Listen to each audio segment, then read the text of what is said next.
1.7 kilometres, 55% uphill. The jewel in the crown of South Island rally sport. But no one could predict the effects of rain, and more rain. It's the 2013 Pace Project's Ashley Forest Rally Sprint. Welcome to the Ashley Forest Rally Sprint. I'm Glenn Inkster, and it's great to be back at the country's most exciting sprint event of the year. The weather hasn't been kind to us today, but we're still expecting an exciting battle at the front of the field. Let's check out what's coming up in the show. The BNT Stage Preview, your guide to the road, class contenders and their special cars, and all the battles, top 32, 16, right through to the final. Ashley Forest is situated to the north of Christchurch, just across the Ashley River from the town of Rangiora. The sprint uses a loop road 1.7 kilometres long. Just over half of it is uphill, and in the right conditions, the top times should be under a minute. Here we are on the start line at Ashley Forest. It's important to get this right because it's flat out all the way up the hill. There's a few lefts and a few rights, but we're looking for the first main braking point, and Richard Mason's on that corner. So we're at the Kinks, and this is the first braking point of the hill. Up behind me, it's really quick, and you're coming into the Kinks at quite a high speed, and it's really deceptive to get that spot just right. If you're offline, it can be a big rollover just here in front of us. Here we are at the Notice Complex. It's important to get your braking point right. Run too wide and you're going to compromise your exit of the right-hander. That sets you up for the hairpin and is another critical part of the run. So here we are at the hairpin. This has got to be one of the most important parts of the hill climb. Coming into it, you've got to get your line just right so that you can get a really good exit and keep in tight so that you can get lots of speed on the downhill run. And this is the point for the Brave Pills. Maximum speed down this corner. It's a blind turn-in. You've got to keep the car as close to those trees as you can without drifting too wide. Don't hit the trees on the inside, don't hit the bank on the outside. That's the secret to a fast corner through here, and it often cuts out in the middle and there's some pretty big bumps, so it has a tendency to throw the cars out. So after the dipper, we've got this really fast right-hander, and it's just before the finish, and at the moment it's really slippery on a rainy day, so you've got to get the car absolutely perfectly on the line. And, you know, offline, it's very slippery, and, you know, it's quite scary on a day like this. Each competitor has a minimum of 3 runs on Saturday, with an additional qualifying run on Sunday morning. The top 32 times go into the first of the sudden death elimination runs. With steady rain falling on Saturday, the road conditions were slippery. One of the favourites, Chris West, was caught out at the Kinks on the way up the hill on his first run. Oh, it's very simple, really. I mean, we arrived there and you know, carrying probably too much speed, but it's you know, just sucked you into the right-hand side of the inside of the corner, and I mean, there is just no grip at all, and I actually thought I had braked early enough, but quite clearly not quite.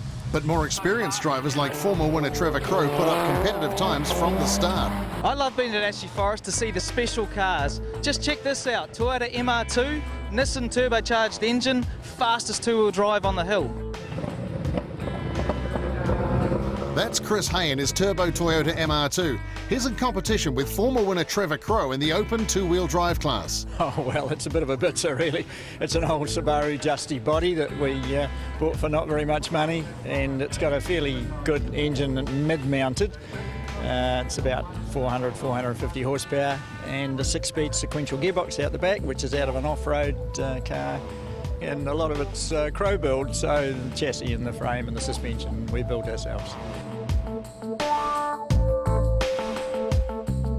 It's a Toyota MR2 shell with a Nissan SR20 DE motor in it. We've mucked around with our own gearbox.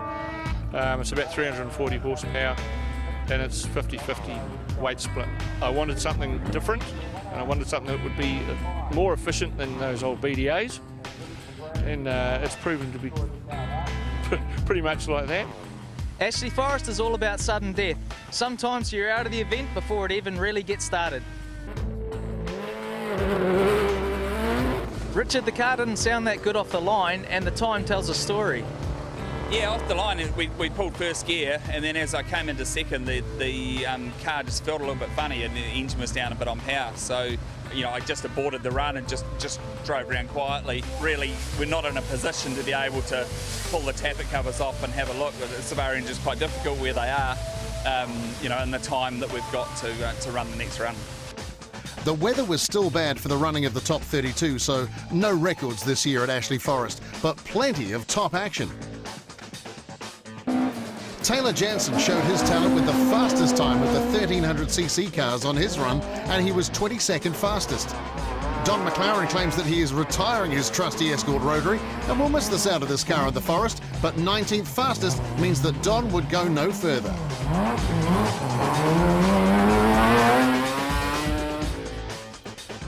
Chris Hay hoped to make it into the top 8, but a broken drive shaft saw him limp home last. He would get a chance in the unlimited two-wheel drive final later in the day. Deborah Kibble was one of 4 classics to make the top 32, but these conditions very tricky in a turbo two-wheel drive car. She was 24th ahead of Gary Hawkes. But Hawkes had qualified 2nd in the class on Saturday, so would get a run-off against class leader Bert Murray. Murray did advance to the top 16 in his RX-7. In fact, he was 10th fastest. Just 2 of the two-wheel drive cars making the top 16. The other was Trevor Crowe. He put his V8-powered Justy through to the next round with a stunning 7th fastest. Richard Paddock just ahead in his Subaru. Richard was sharing his car with Matt Summerfield. So who of the young Canterbury drivers would come out on top? On this round, it will be Summerfield, 3rd fastest here. Now, Summerfield rolled his own car the previous weekend, so under pressure not to damage Paddock's car. Richard Bateman had been running his car in the rally class and the open class. But now, as the competition heated up, he changed the tune to unlimited and went for the doctor. He was 5th fastest and looking like a top contender. Another surprise contender was Scott Jones in his unlimited class Evo 3, slotted in a 1 minute 10.3 and 4th fastest. No surprise that the top 2 was being fought out between NZRC competitors Chris West and Matt Jansen. West ran first of the 2 on this run, and despite the conditions, posted a 1 minute 6.5, fastest so far on Sunday, but still 0.2 away from his top Saturday time. Jansen, the last to go in the top 32. He had posted a 1:08.2 on Sunday morning qualifying. Now he put up a slightly faster time of 1 minute 8.02.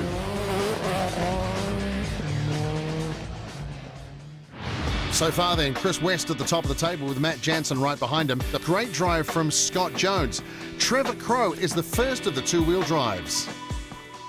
The organisers have put a lot of importance on the class structure at Ashley Forest. There's a place for all types of cars, starting with these 1300cc cars. The commitment shown by the drivers is equally as impressive as the superstars in the outright cars. At just 19 years old, Taylor Jansen is the youngest in the Jansen Motorsport team. It's a Datsun 1200 coupe. It's got some ProFlex suspension in it, steering rack, so it's been heavily modified. Good wee car. And he'll need all that modern gear to keep this old girl competitive. Yeah, starting at the hairpin is where I can make up time coming down, and then through the dipper with suspension. And then the last few corners are pretty slippery, so just as fast as we possibly can. You're from Canterbury. Has it been something you always wanted to do? Yeah, I've been trying to do it the last few years, but being held up with Matt's stuff, helping him out, we just haven't found the time. So first time we're doing the event competing. Been out here most years, just watching, but it's good to be finally doing it. And the top 3 in the 1300 class, Brendan Fisher coming in 3rd with a 1:34.92. Graham Wilson was 2nd, quite a bit quicker, 1:26.02, but it was Taylor Jansen finishing up. And got some comments now from Richard Mason. Thanks for joining us in the commentary position here, Richard. Yeah, thanks, mate. Obviously we'd be rather be out there doing some racing, but Taylor's doing a fantastic job here in the little Datsun, and great to see him having a good run. Of course, the little cars suffer a bit with the big deep ruts as he comes through this bit, and we'll catch up with Glenn right at the finish. Go the mighty Datsun, that's a first in class. Well done, you've held up your end of the bargain. It's up to your brother Matt to do the rest. Yeah, I've brought it home. I hope Matt can do the same, but yeah, we're stoked with our result. Into the 1600 class, and this is Josh Mitchell, 1:24.87.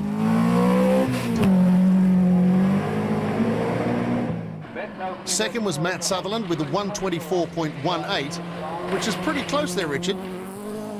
Yeah, it's certainly, you know, looking pretty good there. Little front-wheel drive car as well. And got a little bit wide there. Oh, crikey, that doesn't look very good at all. Mind you, he did get it over the line there, Richard, and the time of 1:24.18. Now, here's a question for you. With Hamish Anderson coming into the picture now, how much would that affect your downhill run, knowing that Matt just turned the car around? Look, certainly Hamish will be thinking, look, when I get down to the finish line there, I'm going to have to make sure I stay in nice and close, and otherwise I'm going to have a bit of a repeat of what Matt just did.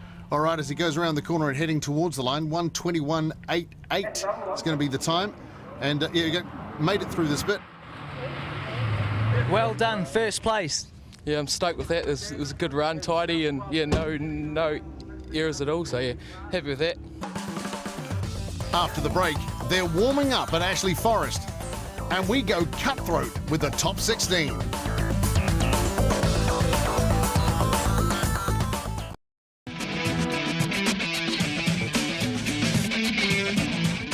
All right, it's down to business. It's action from the top 16, qualifying to find the top 8.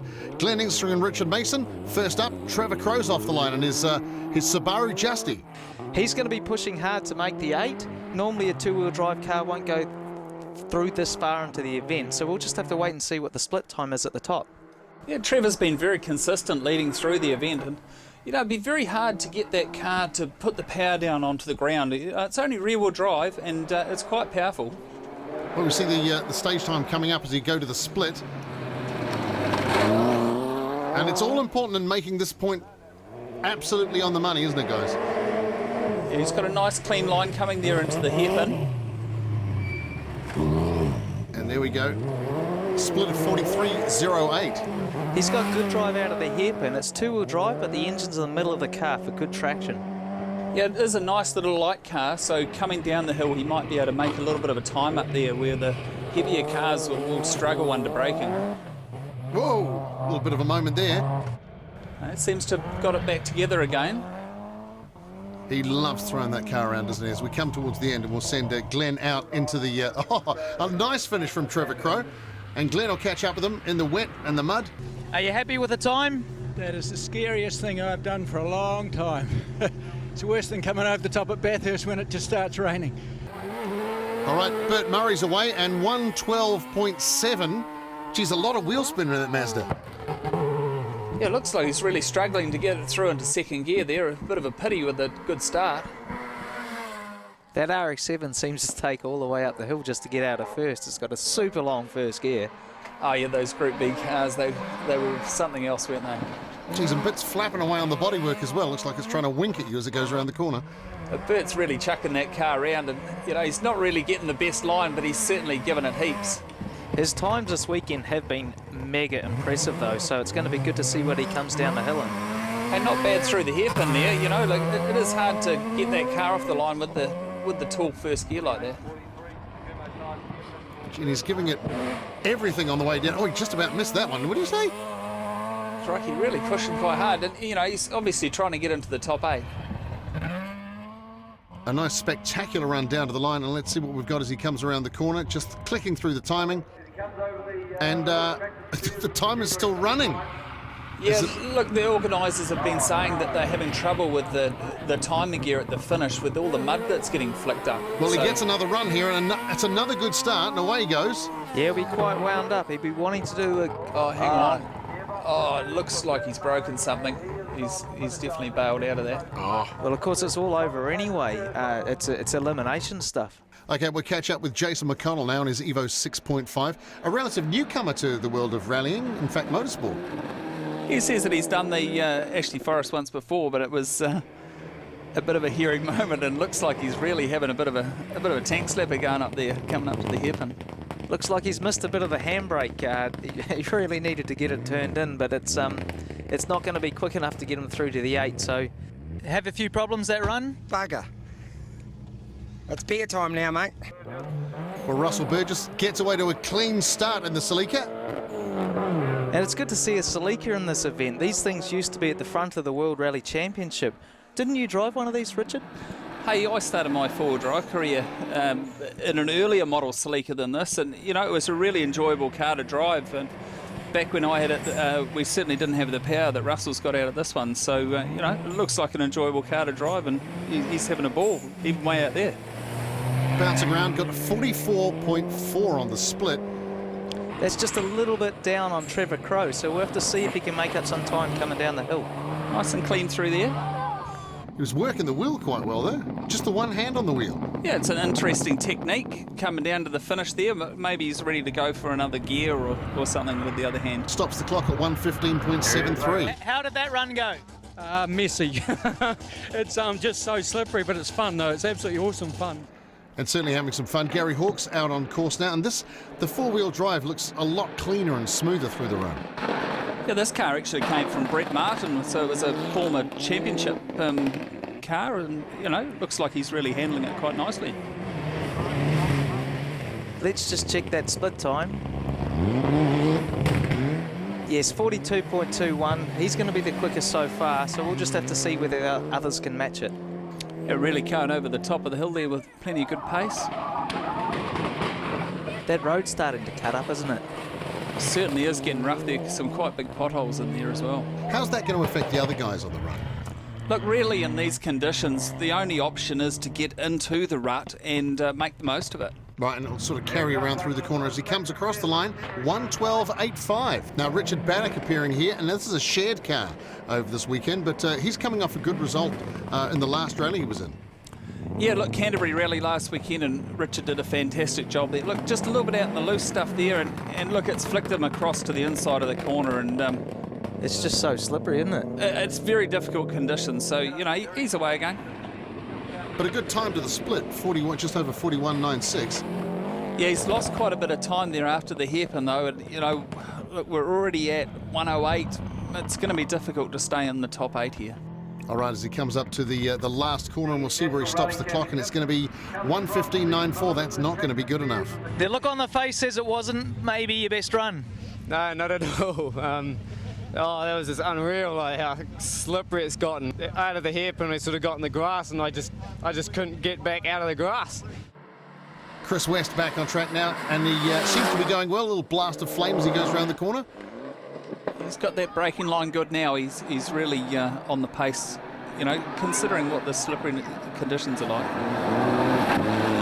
And they've got these cars tuned for maximum power at this event. It's such a short sprint. It's all about speed up the hill and speed down the hill. Well, here he comes up to the split, and we'll see where he sits on this one. We're just struggling through the hairpin there. 40.91, that's pretty good though. Earlier in the practice runs, they were into the 39s though, so I think it's important that Westy just gets a time, lays it down, goes through the 8, and then has a look at the run and sees where he can go faster. Yeah, to be fair, you know, the road conditions are getting worse all the time, so we're not going to see those really fast splits like we did earlier in the day. Okay, let's see where the clock stops at 1:07.32. Every run's an elimination, so there's no place for mistakes, is there? I mean, no, it's you know, it's getting down to the cutthroat now, so clean and tidy, and just try and keep it in those tracks. It's quite rutted, actually, quite bad. Peter McLaren on track now in the Subaru. Peter's just out there having a good time, and you know, he's really looks like he's cracking into it, and a bit slow there at the hairpin, but having a good time nonetheless. Well, he's in the top 16 and 44.84. How much time can he make up on the downhill run? Look, it's really difficult to make up any time at the moment, you know, with these conditions, as we keep saying, and you know, everyone's struggling as they're coming down there, and they're really not on the gas. Well, he's only been racing for 2 years, and to be at the Ashley Forest, it's quite a great event, isn't it? Oh, it certainly is, and you know, the time's not quite there today, but you know, he'll go home with a smile on his face. All right, Alan Turner, now this is an unusual car. Yeah, this car's set up for tarmac predominantly, and when Ashley Forest is swept off and hard, a tarmac car can go quite well. It's certainly not the day for it today, and he's doing a good job. He's got a heck of a lot of horsepower and not the best handling car for these ruts. Hey, Alan's got 10 years of speedway experience, so, you know, he'll be bringing all that experience to this, and, you know, it looks like he's keeping it in a pretty straight line. Oh, just having a bit of a moment there. It's definitely slippery coming down that hill. And like you say, certainly being a track car, it's going to be a lot slipperier on the track, and coming across at 1:17.06. Your passengers just coming down the hill, you aim for the ruts and hope they're still there when you come through the other end, because it's just like, it's all fun. We didn't wreck it. Luke McLennan on track now in his Mazda, and there was a time when these were the car to have in rallying.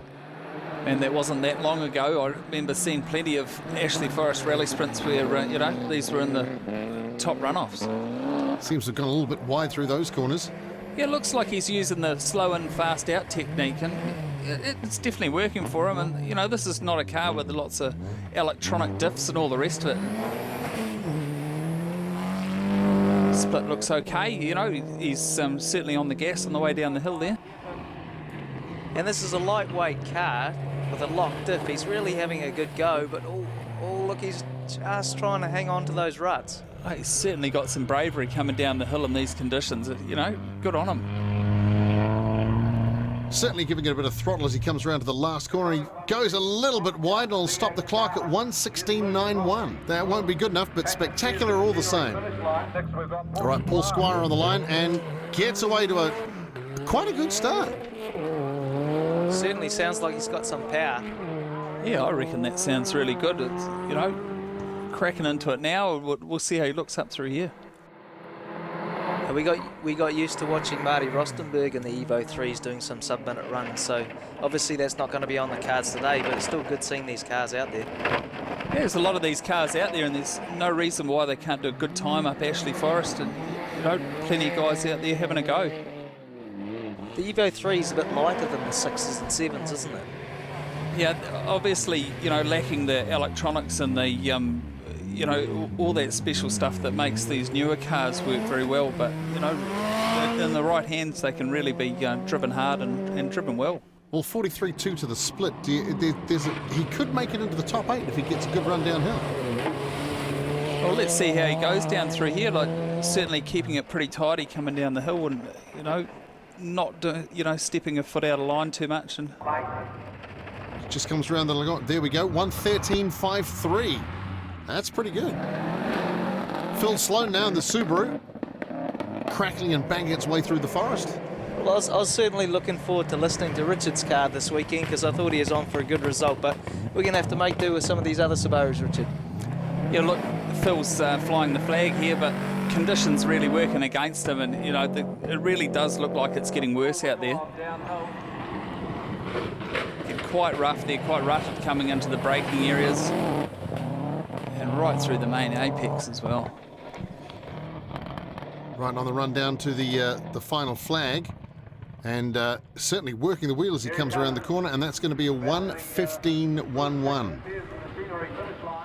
Right, and Scott Jones next into the mire of the forest, but going fairly well in his Evo. He looks fast. Yeah, he's certainly got some pace there.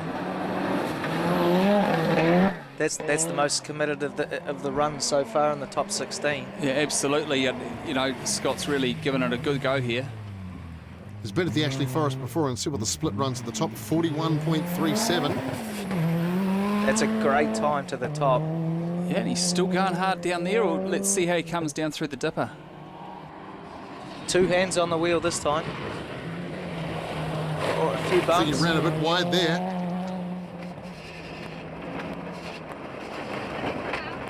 Obviously just, you know, trying to keep it in the rut coming down here. You know, it is really quite difficult. Here's the finish coming up. 1:09.66. That's a sensational time. 1:09.66 for Scott Jones. That's a stunning time in this car. Absolutely unbelievably good time. You reckon? Yeah, I was sort of getting the hang of it. It's getting pretty rough up there in places. It's sort of, you know, you're getting braking sort of zones. You're starting to really bite in and bounce around. So it's, yeah, she's a handful. Well, now let's see how Richard Bateman handles the conditions. We're starting to get to the quicker end of the field, and I don't think we have to wait for the stopwatch to see that they're going a lot faster.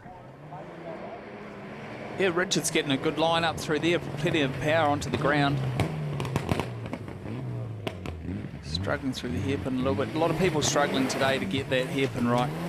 With the hairpin, it's fabricated, it's made for this event, so you have no natural camber, and as the slush builds up, it just makes it harder and harder to get turned in and get through there. But with the conditions going up with us, how much quicker are these guys totally committed to coming and bringing down the hill? Geez, you can't see a thing out there, can you? Yeah, I know that the times don't seem like they're much better, but you know the commitment levels that are actually coming up as the conditions are going down. And 1:12.95. Are you running the car restricted or unrestricted at this stage? Unrestricted now. Yeah, a bit more boogie up to the top, and there's not a lot of time to be made on the down, but there's certainly a second there maybe on the top. So if we can get up there and round the hairpin, okay, and just cruise to the finish, it's getting real dangerous up there. Matt Summerfield's chance in the borrowed car this weekend. Yeah, Matt had a wee crash last weekend at Canterbury Rally, rolled the car for the first time, so it's good that he can get back in this car and be straight on the pace. Look, I was thinking the same. You know, Matt really has been straight on the pace in this car, and it is hard to jump in someone else's car and you know, crack into it. So yeah, good on him. I guess the car's set up for a driver, seat position, steering wheel position. It's quite a personal thing, so, you know, 1K up and down this hill. Matt's, you know, lives locally, so he's got a pretty good idea where the road goes, and, you know, he'll be wanting to put on a show as well. And a good show too, 41.57 to the top. He was quick around that hairpin too, that's the best I've seen. Yeah, certainly a nice run round the hairpin. Get a good run coming down the hill. Could see him in the top 8. Yeah, look, at the way this run's going, I think he's definitely in for the top 8. It looks so much smoother than some of the other drivers though, you know, smooth as fast, I guess. He's tidied it up coming down the hill like he was chucking it round going up the hill. And that's a great time. That was a 1:10.54, that's a very good time at this stage of the day. Yeah, man, I think I'm going as fast as I can go. Another 1:10, I'm super happy with that. I'll just keep doing with that, and where we get's where we get. Matt Jansen on the road now, once again, like you say, the guys that seem to be going faster. Look, I was talking to Matt before. He's got a few tricks up his sleeve yet. He's got some mud tyres, and he might even be running on them right now. He's looking fast. The car's moving around a lot. I really would think he's on those mud tyres at the moment. They are different to a normal tyre. They'll move around a lot, but when you need the grip out and the loose stuff, they'll provide it. Look at that, though, 39.87 to the top. That's the fastest we've seen so far. Yeah, haven't seen a 39, you know, for a lot of the weekend. It's been tough to get to. So a good run down here, could see him right at the top of the sheets. Look, Matt will really be wanting to take it to Westy here so that he can, you know, put the pressure on him and put the shoe on the other foot, really. Great in-car shot there, because I've never been down this road before, but you guys have. 1:08.14. That is quick. Another very good time, Matt. Yeah, no, it was good. It was a nice smooth run up the hill.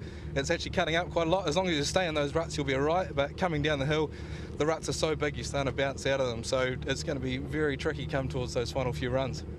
You're certainly making a good race of it with Westy. Oh, that's good. That's what we want. We want a nice close fight, and obviously we want to try and be on top. So here is the top 8. Chris West, Matt Jansen, Scott Jones, Matt Summerfield, Trevor Crowe, Gary Hawkes, Richard Bateman and Paul Squire. We've heard Matt Jansen talk about the big ruts and keeping the car in those ruts. A lot of that is all to do with suspension. That's what we're seeing here, a lot of development in the shock absorber, and nothing like what a road car is. You have external reservoirs, nothing's going to get overheating. The car's just designed to stay in those ruts.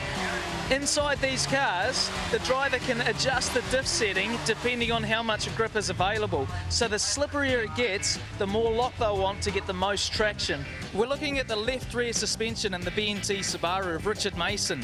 What we see here is fabricated suspension arms. This is one of the changes that the rules to the NZRC has allowed the cars to do this.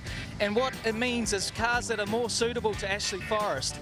With these rose joints in the suspension, we get maximum adjustment, and they're able to set the cars up for every road. Towards the afternoon, they'll be making small little subtle changes to the car to make sure it's at its absolute best performance to make it into the top 2 and win the event. Coming up, we find a bit of history on the hill, and it's the race to the final.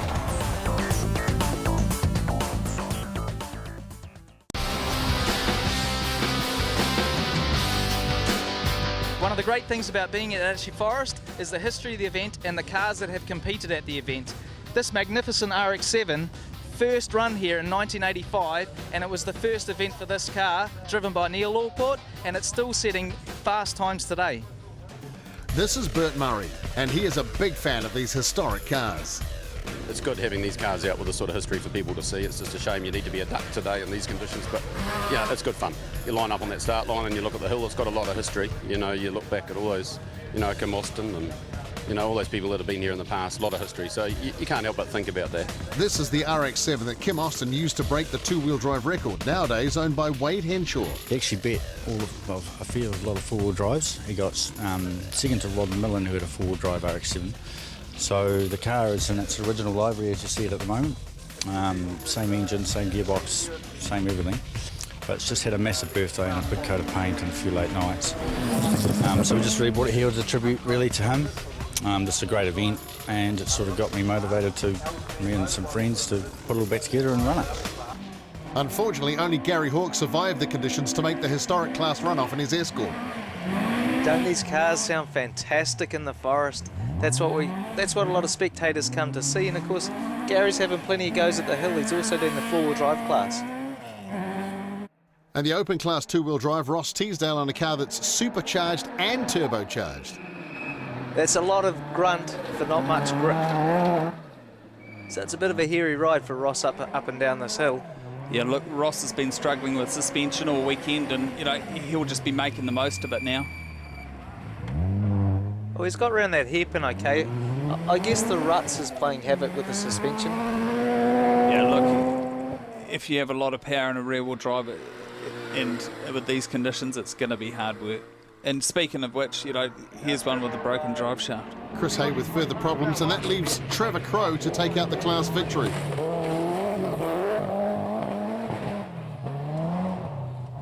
The conditions here haven't improved as we head to the top 8 elimination.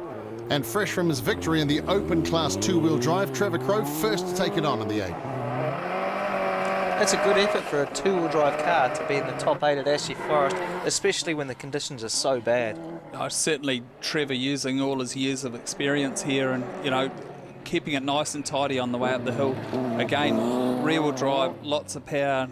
You know, he's just going to be very carefully touching the throttle on the way up the hill. Trevor's done a lot of motorsport, and he's been saying all day this is the scariest he's ever been. Yeah, certainly he does look frightened at the end of his run, so he's possibly not really looking forward to this run at all. And he's always had spectacular cars here at Ashley Forest as well.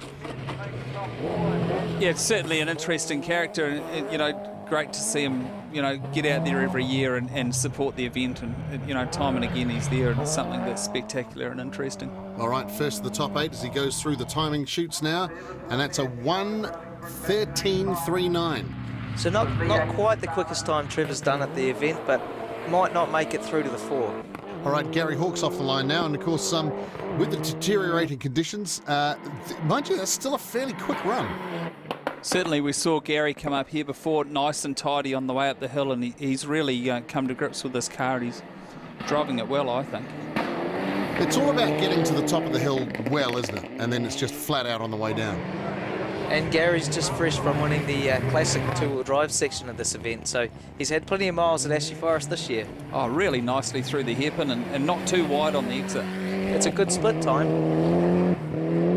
It's going to be really tight to make the 4. There's some really fast drivers here. Yes, certainly they're still going to have to put in some good times to crack the top 4, and you know, Gary's obviously trying to be in there. And certainly right now, you know, you can't hold back. There's no sandbagging going on now. Everybody's giving it the works. Right, of course, in the top 8, it really does matter on how your time looks, and there it is at 1:10.85. Cedar Lynch here felt really good. They've got the hairpin perfect, but still a little bit reserved over that right over the dipper. But man, she's slippery. All right, Chris West on the line. And he's made a change to his car, guys. Yeah, Chris West was running in the rally class, and he's pulled out the restrictor, decided that they're going to run in the unlimited class, which is, you know, more boost, more power. And it's a real maximum attack on getting up the hill. He's certainly looking fast through there. That's quite a quick section of road, and now it's important to get this corner right. We're looking at maximum drive through the right-hander, because that sets you up for the hairpin. Yeah, Westy's driving well now. He's got to grips with the loose conditions, and you know, he's cracking into it. And at 40.27, that's a really good split. Yeah, that's probably one of his better runs through the hairpin. He's been struggling with that. If anything, he's been saying that the hairpin has been hard work and he's not been in the right place for that. Oh, that was close. Speaking of not being in the right place, just getting in the wrong place in those ruts there, how is this going to affect him on the run down? Certainly he's going to be comfortable for the top 4 here. 108 dead. So that's going to be the benchmark. Westy should easily be enough to get you through to the next round, but have you got more left? Oh, we made very, very lucky on the way down. Probably lost, to be fair, probably 1 or 2 on the way down. So apart from that, I felt reasonably good. But... Okay, Paul Squire to start off, and how much time can he make up on this? Certainly he's going to have to crack the whip. You know, his time before was pretty good, but to get inside this top 4, he's really going to have to pull one out of the bag now. How tough is it for these guys to keep up the mental game after so many runs at the hill and knowing that everyone counts? From previous runs, it looks like Westy and Matt Jansen's got the gap on the field. So really we've got 6 drivers going for 2 positions. If all things go equal, we'd expect to see Westy and Matt go through. So we'll just have to see what he can do coming down the hill here to see if he can make the 4. Yeah, I suspect he's going to try and keep it nice and tidy on the way down the hill. It's really the only way to get a quick run now is to try and keep it together, keep your pace going without doing anything silly on the way down the hill. So we'll see how it happens in this last little bit. All right, heading for the timing now, and he kept it nicely in the ruts. A 116, probably not enough to go through, but still a great job to be in the top 8 at Ashley Forest. You must be pretty happy. Oh, very wrapped. Yeah, it was a bit of a surprise to be in the top 8, but yeah, real happy. Well, Scott Jones now leaving, and he's got a good launch from the start there. But we saw some good times from Scott before, so you know he'll be definitely gunning to get in this top 4. Not everybody has the budget to do the full-on NZRC, but this event is great for finding a driver, isn't it? Oh yeah, look, it's a great opportunity for people to bring out cars that are, you know, just raw and fast rather than something that's quite technical like you would see in the NZRC. Look, running really wide there.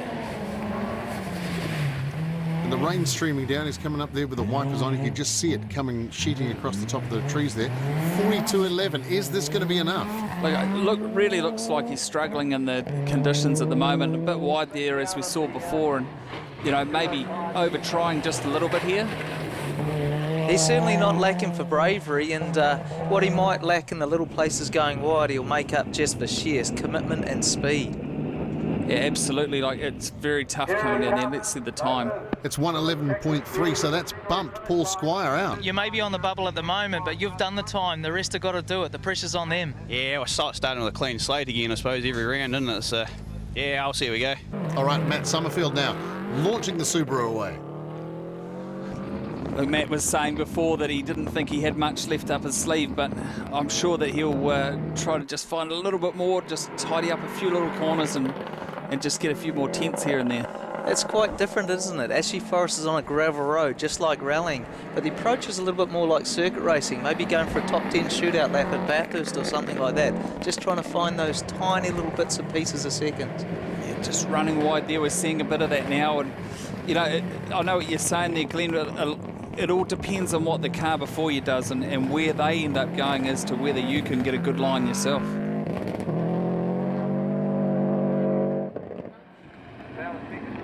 Yeah, it really does look like he hasn't been getting the lines he wants, and you know, the pressure can do that. It just push you a little bit too deep, wanting to get that better time and, you know, not ending up in the wrong place on the road. Well, 43 dead at the split at the top, and boy, he's working it on the way down here. Comes across, and that's going to be 112.20. And that'll be Trevor Crowe out from there. A 112, probably not quite enough to make the 4, but it's a good job in the car. Yeah, it didn't drive until this weekend. Yeah, no, really happy with the weekend. Just made a bit of a mistake in that run up at Nodas and went a bit wide, but hey, super stoked for the weekend. It's been really good, and thanks to Richard again for letting me drive his car. It's just great. All right, let's see what Matt Jansen can do. The rain coming down, and away he goes. What tyres do you think he's got on this run, Richard? I could see off the start line there, he definitely had those mud tyres on we were talking about before. you know, he's obviously wanting to lay down the gauntlet to Westy, and he'll be wanting to get one in front of him so that he can put the pressure on him going into the next round. I guess it's all about choosing the right tyre for the right run. Yeah, Matt really looks like he's pushing pretty hard here. It didn't run wide like Matt Summerfield did in the last run. Let's look at this hairpin. Any time under 40 seconds is super good though, so it's not a bad split. Good time for Matt to the split, but, you know, really struggling on the exit of that corner. I think he lost a second or so there, but, you know, obviously making up for it with commitment. And Matt's running the unrestricted class the same as Westy, so, you know, he'll be trying to put that horsepower down on the ground. And really throwing the car around, trying to hold it into shape, but this is going to be a good time. 1:06.87. Yeah, really strong time for Matt there. Matt, it's really good to see you showing just what you can do. That time is stunning. That's fantastic. We're trying pretty hard in there. The ruts are cleaning out, so we're getting quicker. We're enjoying it. So here's the top four. Matt Jansen, 1:06.87. Chris West, 1:08 flat. Gary Hawkes, 1:10.85. And Scott Jones, 1:11.30. One way to get some traction is to go for a mud tyre, and that's what we see here. The tyre's very narrow, and it's made to dig down into the mud and try and get some bite. It looks like Richard and Matt Jansen have gone for a pretty big cut here. The purpose of this is to cut through the slush in the road and to try and get down to the hard base. It's going to be difficult on a day like this, but the more cuts you can put in and get away with, the better. The problem is, the tyres are going to wear down very fast, and there's not many stocks of mud tyres in the country, so Matt's got some here just in case it gets really cut up in the afternoon, and he's got them to put on and get maximum traction. Well, they may need those mud tyres just to make it around the course. And first up in the top four, Gary Hawkes. Gary's got a lot further through the event than even he thought, so he's done a good job this weekend. He's really getting a handle on this car.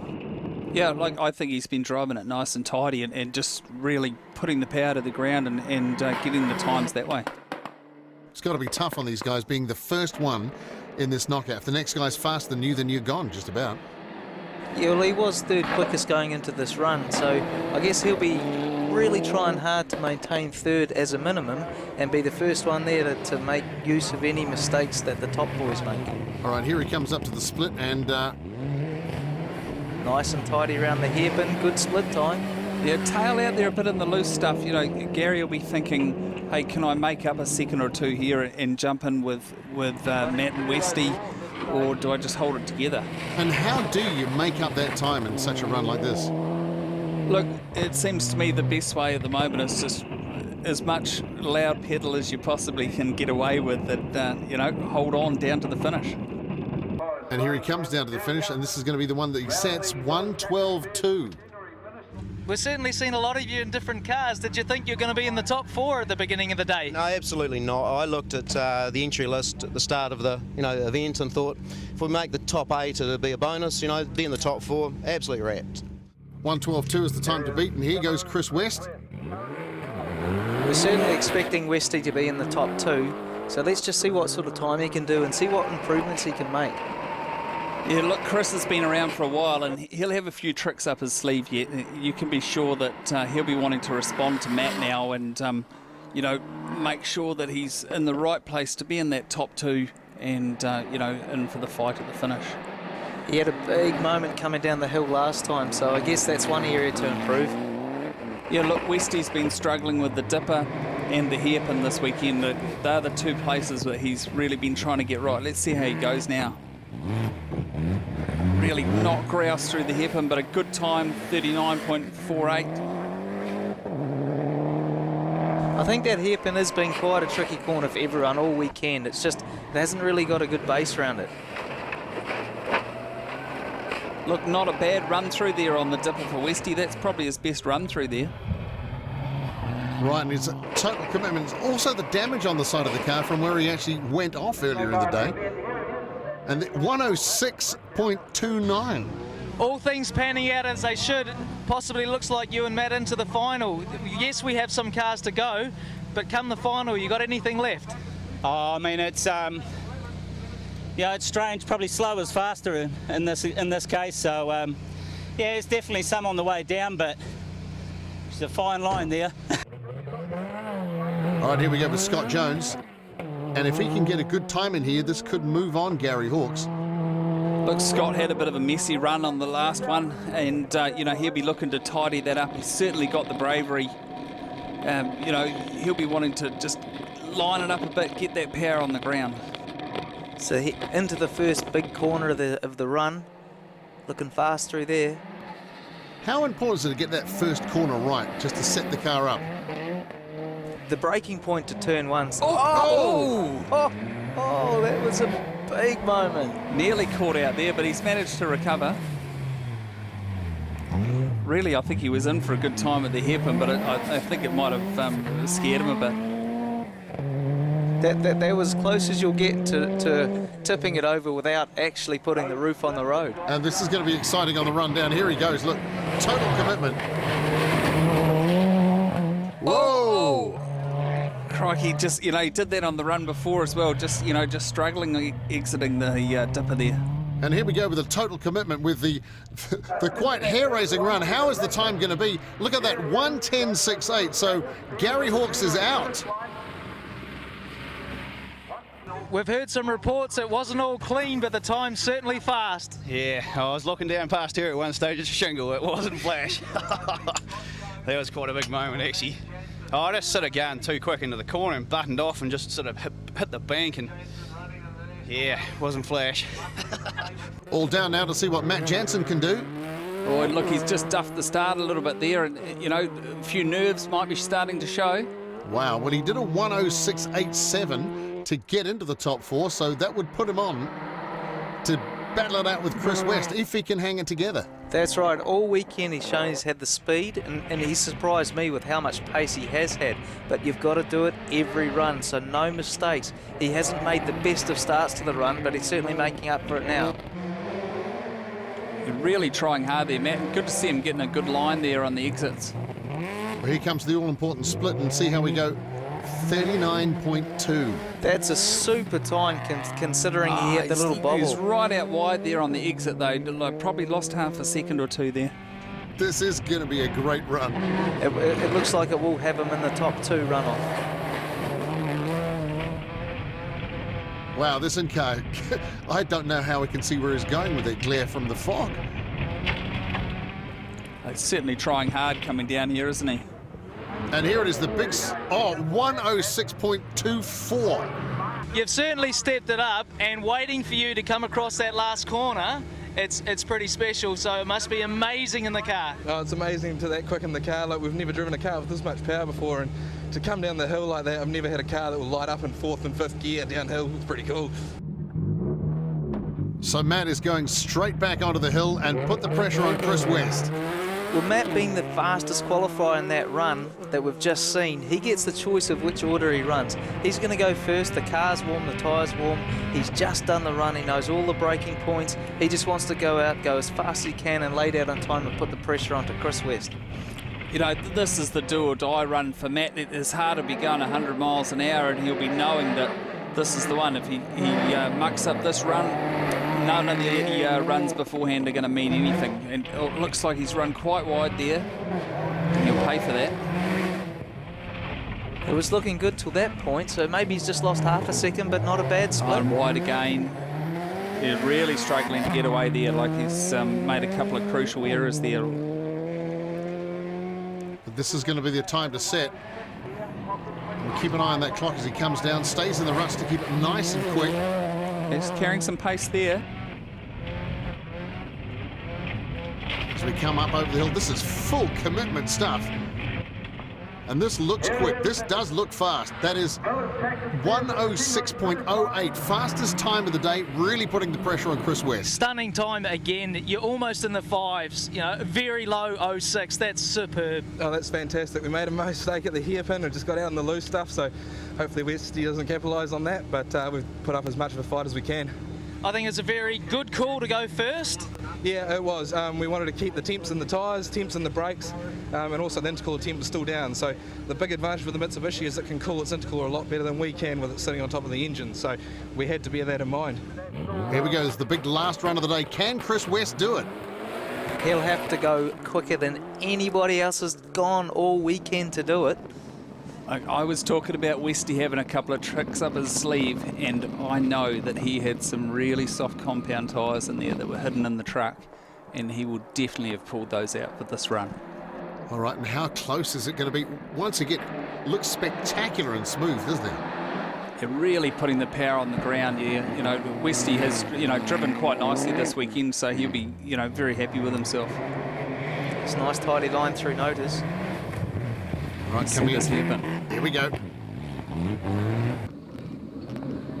39.38. Similar split. It's all going to be on what he can do coming down the hill. Not Westy's best work through the hairpin there, but he can make up for it down the hill still. He's on a similar time to Matt, so Matt will be at the bottom. He'll be watching this, and he'll be gritting his teeth. Really flying down the hill though. Look at that time there. He's going good. Is that going to cost him? Here he comes. 1:04.54. Crikey, right off after the finish there. What a way to finish the Ashley Sprint. Whew.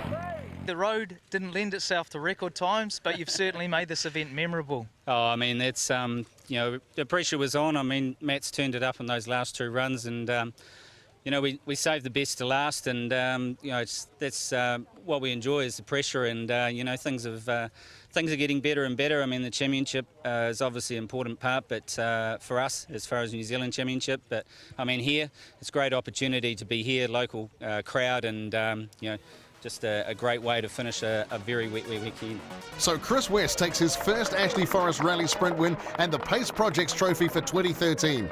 He may also claim the wet record for the sprint. Let's hope the weather is kinder in 2014 when we return once again to this magic road.